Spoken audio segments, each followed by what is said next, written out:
Bismillahirrahmanirrahim. Assalamualaikum warahmatullahi wabarakatuh.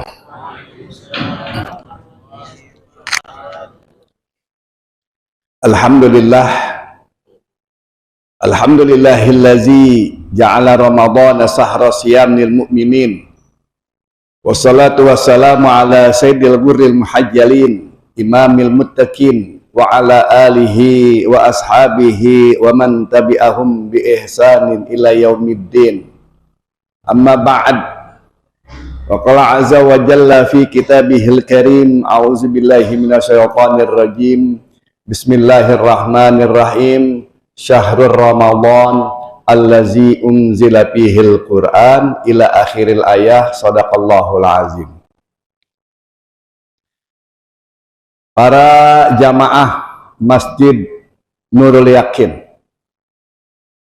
bapak-bapak, ibu-ibu, hadirin dan hadirat, para shaimin, para shaimat, alhamdulillah tsumma alhamdulillah, pada kesempatan subuh ini dengan izin dan takdir Allah, kita masih begitu banyak Allah berikan nikmat kepada kita semua. Nikmat sehat, nikmat taufik, nikmat hidayah, dan banyak sekali nikmat. Kalau kita hitung ini, kita cari nikmat daripada nikmat Allah begitu banyak. Maka ada di dalam Al-Quran surat Ar-Rahman, fabi ayyi ala'i rabbikuma tukazziban. Allah memerintahkan kepada kita disuruh cari nikmat mana yang dapat kita dustakan. Jadi ini nikmat yang Allah berikan begitu banyak. Pak, insya Allah mudah-mudahan nikmat yang Allah berikan ini kita manfaatkan dengan sebaik-baiknya. Amin ya rabbal alamin. Salawat ma'asalam kita sampaikan, kita haturkan kepada baginda besar Nabi Muhammad SAW. Sebab dengan bacaan sholawat tadi sudah kita baca. Di waktu sholat kita baca sholawat di dalam tasyahud. Kinafillah Ustadz Lutfi, kawan di pesantren nama saya dia. Masya Allah Ustadz, insya Allah mudah-mudahan panjang umur semua pengurus, para ustadz ya, para asatizah semuanya. Ini akhirnya fillah, Ustadz Lutfi ini dulu bareng-bareng sama saya di Tebuireng. Hampir kamarnya sederet kompleknya. Beliau di komplek H, saya di F, H Al-Azhar ya Ustaz ya. Masya Allah, ketemu lagi, ini barangkali satu kenikmatan buat saya khususnya karena Allah pertemukan di tempat yang baik, di bulan yang baik. Pak, insya Allah mudah-mudahan dengan apa yang sudah kita lakukan ini, tadi sholawat yang sudah kita baca, tadi Ustadz Lutfi juga di doanya dibaca doanya itu. Ada doa yang dibaca oleh Ustadz Lutfi itu, ada doa apa itu? Doa Al-Fatih. Tuh, sholawat Fatih ya. Al-Fatih 5 ugrik itu dibaca. Dan lagi sewaktu kita mulai ta'lim dibaca juga. Masya Allah. Ini akan menjadikan dengan bacaan sholawat kepada Nabi Muhammad SAW, apa manfaat hikmahnya Nabi kenal kepada kita. Itu makanya disuruh banyak-banyak baca sholawat. Nabi itu nggak kenal dengan kita. Nabi nggak kenal buat orang yang tidak pernah baca sholawat. Alhamdulillah ini Nabi kenal ini sama jamaah Masjid Nurul Yakin. Masya Allah ya. Ibu dikenal oleh Nabi. Dengan apa? Dengan baca sholawat. Sholawat banyak tuh biasanya. Masya Allah, ini dalam kegiatan pengajian majelis taklim tuh kalau ibu-ibu baca sholawatnya nggak berhenti-berhenti ya. Setiap dia memulai pengajian baca sholawat ya. Mau ngapain aja di rumah baca sholawat, bikin sayur asam baca sholawat, apaan aja pokoknya nggak berhenti baca sholawat. Insya Allah mudah-mudahan sholawat yang kita baca ini akan menjadikan asbab kita mendapatkan syafaat dari Nabi Muhammad SAW. Pak, insya Allah, amin ya rabbal alamin. Bapak, ibu, hadirin dan hadirat yang berbahagia, ini kira-kira jam 7 atau jam 8 ini? Ya pokoknya kalau saya lihat bapak ibu udah mulain kakinya pindah kanan pindah kiri, saya berhenti gitu aja udah ukurannya. Hah? Jadi kalau kaki udah mulain pindah nih, udah mulain geser itu tanda. Apalagi kalau udah ngeliatin jam, udah paham saya udah ya. Bapak ibu hadirin dan hadirat yang berbahagia, ini silaturahim bagi saya ini adalah merupakan satu kebahagiaan buat saya. Saya bisa bersilaturahim kepada bapak-bapak, para jamaah, ibu-ibu semua. Sebab silaturahim itu orang ketika bersilaturahim ada untungnya. Apa untungnya? Untung orang yang bersilaturahim satu adalah panjang umur. Ya, makanya rajin-rajin kita silaturahim, datang ke saudara, datang ke teman. Makanya kalau orang sering ke masjid kan berarti orang itu silaturahim. Untungnya akan diberikan panjang umur. Yang kedua apa? Gampang rezeki. Rezekinya gampang aja. Apalagi ini di luar Ramadan ya. Di dalam Ramadan banyak rezeki. Biasanya kalau yang diajak tahlilan itu kan jamaah masjid ya. Lihat orang dia di pos kagak ada. Pasti orang di masjid. Ada orang meninggal tahlilan diajak orang masjid. Haul yang diajak orang masjid. Nggak ada tuh jamaah mancing diajak masjid, ada? Kagak ada. Itu untungnya orang bersilaturahim. Kemudian orang yang bersilaturahim dijauhkan dari mautul fujaah. Mati tragis. Itu namanya mautul fujaah. Insya Allah silaturahim pada pagi ini akan menjadikan kebaikan buat kita semua. Amin ya Rabbal Alamin. Bapak, Ibu, hadirin dan hadirat yang berbahagia. Di dalam sejarah kehidupan Rasulullah Shallallahu Alaihi Wasallam, ini boleh dicatat ini, ya.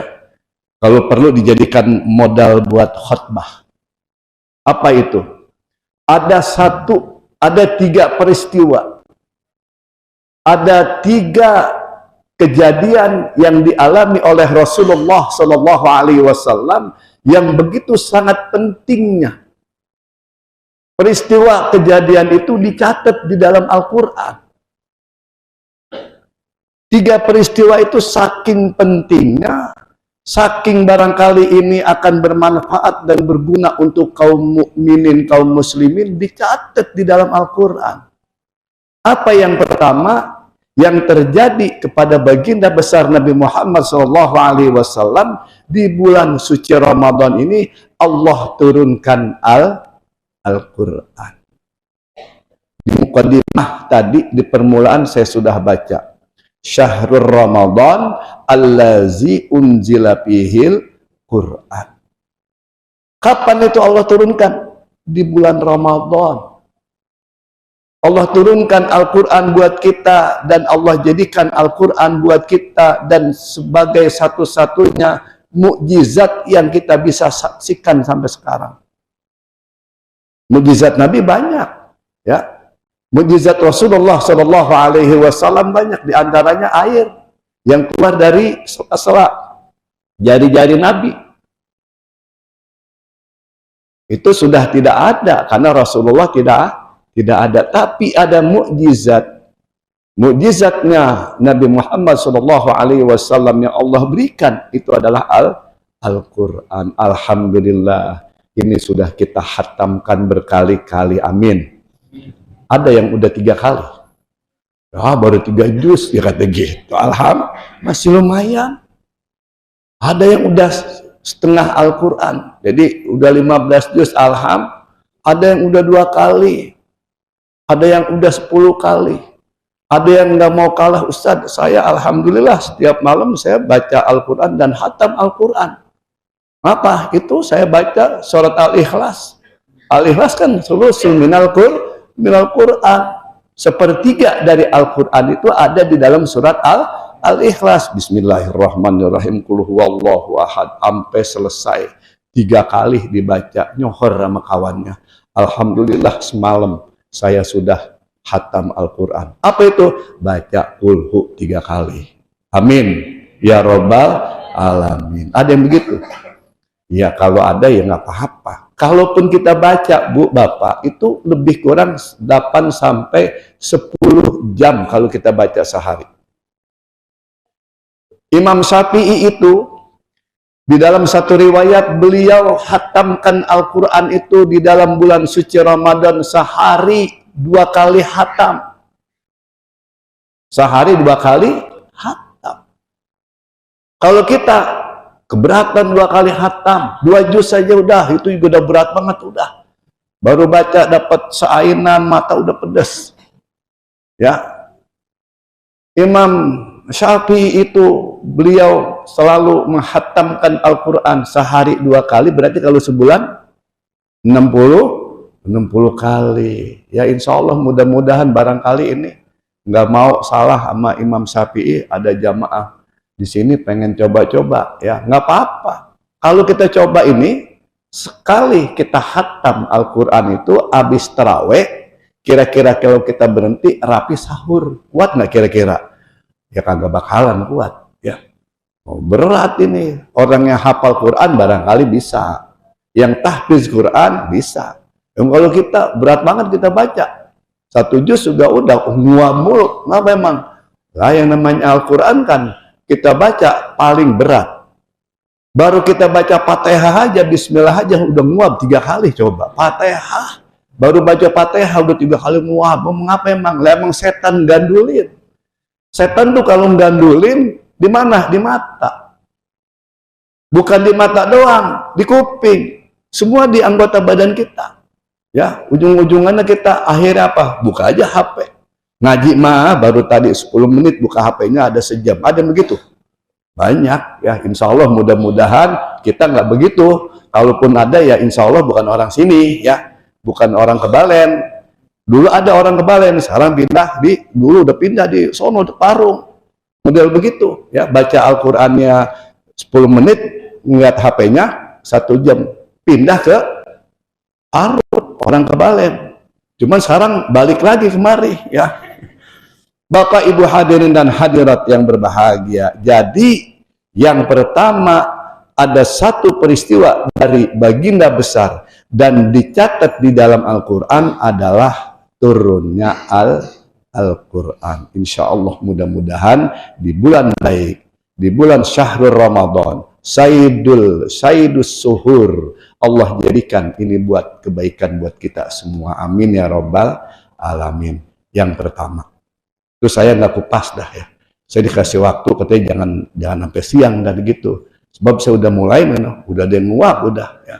Ya saya nggak lama-lama dantar, paling setengah jam. Ya. Yang kedua, apa yang terjadi terhadap Rasulullah Shallallahu Alaihi Wasallam dan dicatat di dalam Al-Quran. Apa itu? Perang Badar. Tuh. Apa perang Badar? Perang yang terjadi di kota Yasrib. Mana kota Yasrib? Senayan, sonoan dikit. Itu Yasrib. Dulu Yasrib itu sebelum dikenal dengan Madinatul Hujjaj itu adalah tempat Rasulullah Shallallahu Alaihi Wasallam itu dengan para sahabat dari Mekah, kemudian sampai sekarang disebut dengan masjidnya Masjid Nabawi. Orang bilang dengan Madinatul Hujjaj. Sampai sekarang nih. Dulu orang bilangnya Yasrib. Perang Badar itu terjadi ya di daerah Madinah. Nggak jauh dari situ. Badar itu nama tempat.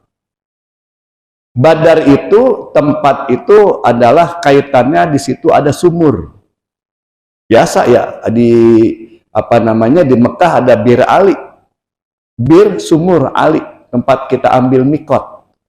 Kemudian ada di sana itu namanya Bir Badar. Kenapa Badar itu? Badar itu pemilik yang punya sumur itu namanya Mas Badar. Gitu ya. Kalau kita kata sekarang Mas Badar, Bapak Badar.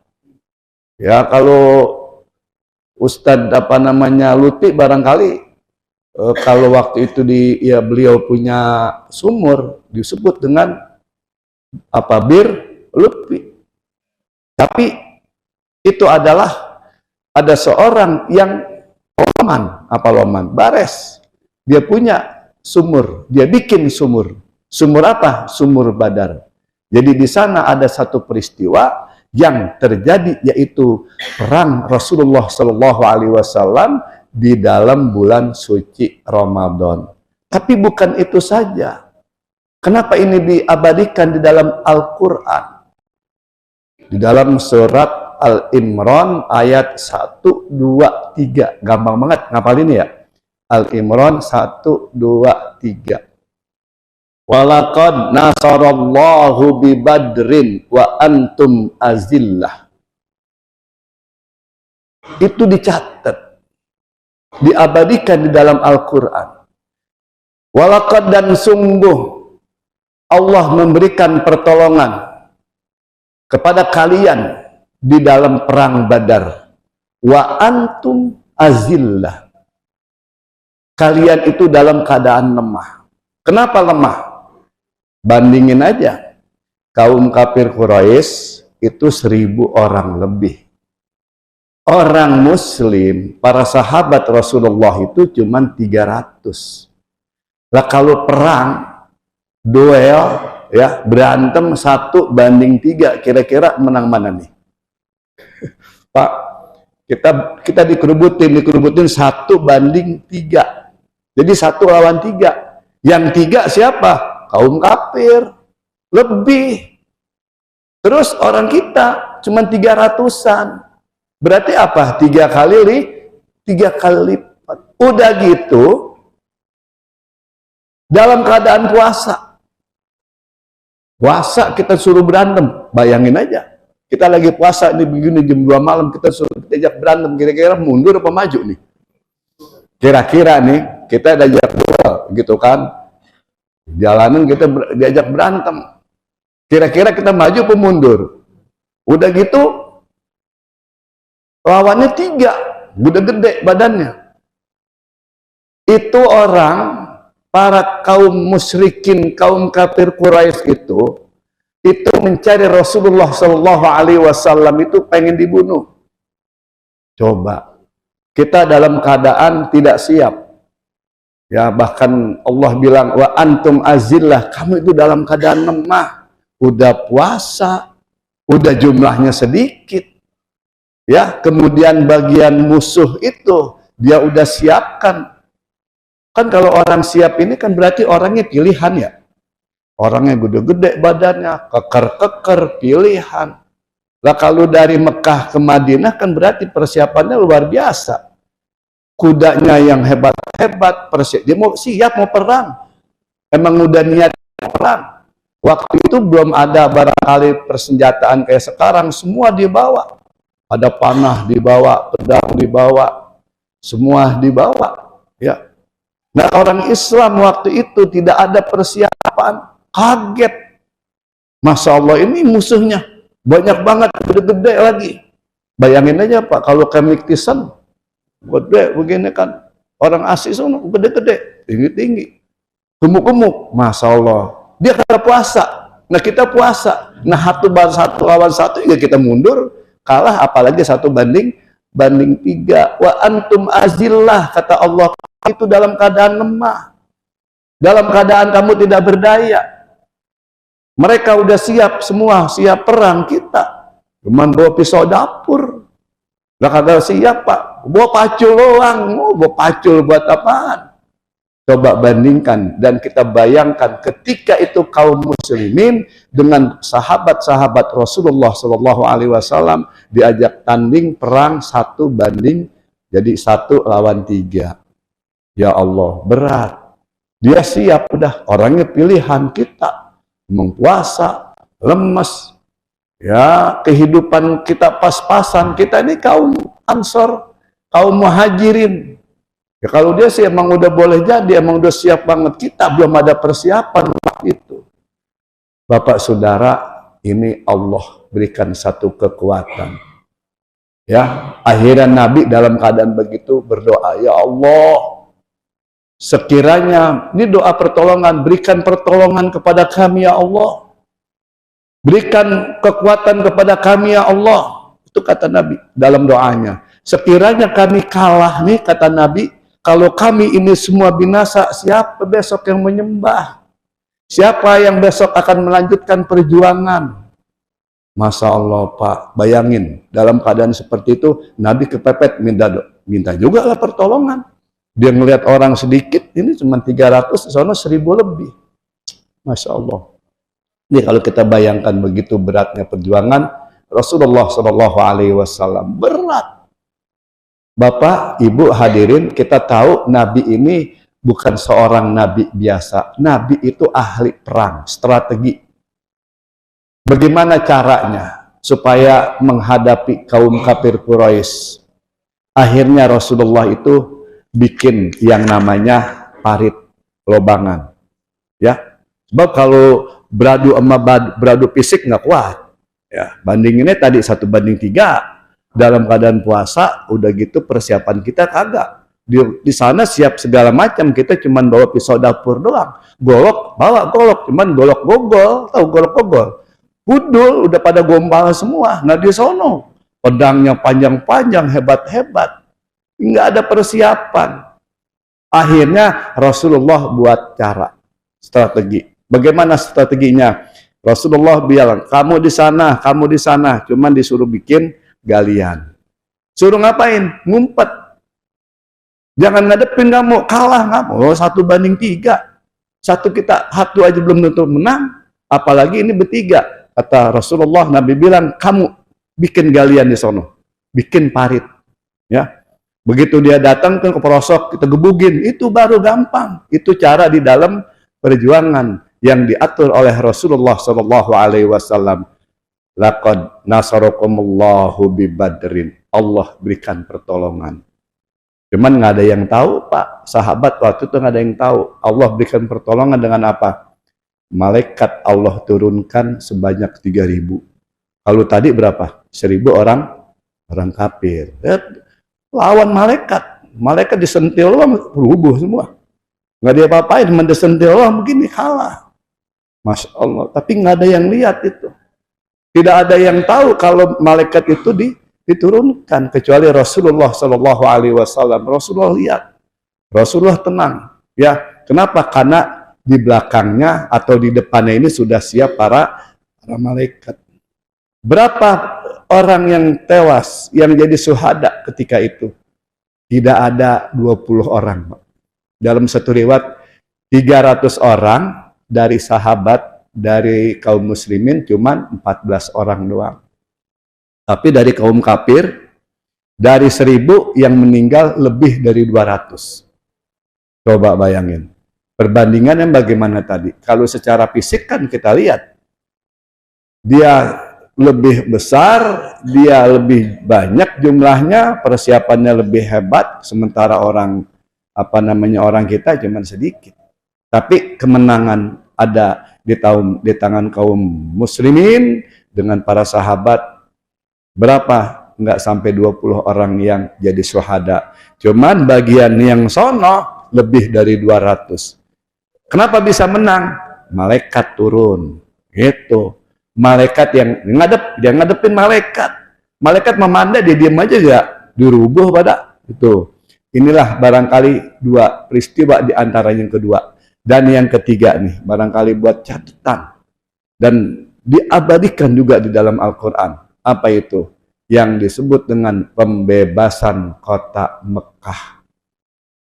Dulu setelah Rasulullah SAW, Nabi itu hijrah itu karena nggak kuat. Nabi itu hijrah ke Yasrib. Nabi pindah itu, kenapa? Karena memang kehidupan itu sudah tidak bisa. Tidak tenang, mau sembahyang udah kagak tenang, mau sembahyang, digedor-gedor. Ya, setiap kaum muslimin diancam.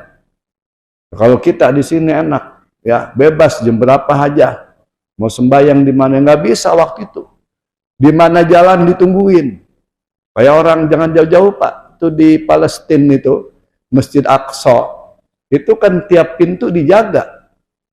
Sekarang nih, tapi alhamdulillahnya itu sekarang dibantu oleh siapa itu? Erdogan. Ya, tenang udah sekarang orang di sono.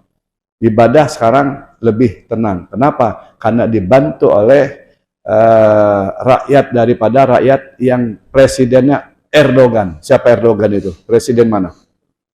Turki. Masya Allah. Gede-gede siapin. Pengen tahu dah, ngatur-ngatur. Pengen tahu, ngancem-ngancem kaum muslimin. Sekarang nih alhamdulillah lebih tenang, lebih bebas. Ya. Bapak saudara, ini Fathul Makkah namanya. Pembebasan kota Mekah. Dulu dikuasai. Berapa lama? Lebih dari 8 tahun. Nabi tinggal lebih dari 8 tahun itu makin hancur. Nggak karu-karuan itu kota Mekah. Merajalela segala macam kemaksiatan. Ka'bah itu dikelilingin apa aja ditaruh. Segala sajian-sajian, patung-patung yang gede, yang kecil, semua ditaruh di pinggiran di situ buat jadiin sembahan. Rasulullah Shallallahu Alaihi Wasallam mendengar berita bahwasanya ini, waduh, bahaya banget ini. Rasulullah di tahun ke-8 setelah hijrah itu, baru Rasulullah itu membuat satu cara dengan kaum muslimin, para sahabat semua diajak, ayo kita bebaskan kota Mekah ini. Ini kalau nggak dibebasin ini bisa bahaya. Sebab apa? Itu di situ ada Baitullah, ada rumah Allah, Masjid Haram ini bisa berantakan ini. Akhirnya Rasulullah ngajak kepada para sahabat lebih kurang 10.000. Ya, 10.000, tapi Nabi pesan. Apa pesan Nabi? Ini jangan ada pertumpahan darah. Tuh. Jadi pembebasan ini jangan sampai menyakitkan. Jangan sampai ini jadi peperangan, jadi bahaya juga ini. Sebab ini kan sudah ada perjanjian. Ya, perjanjian kalau kita kata itu ada perjanjian, blokade tidak boleh, gencatan senjata, nggak boleh ada perang udah. Ya, tapi Rasulullah strateginya bagaimana? Ini kembali lagi Rasulullah buat strategi. Strategi apa yang dibuat oleh Nabi?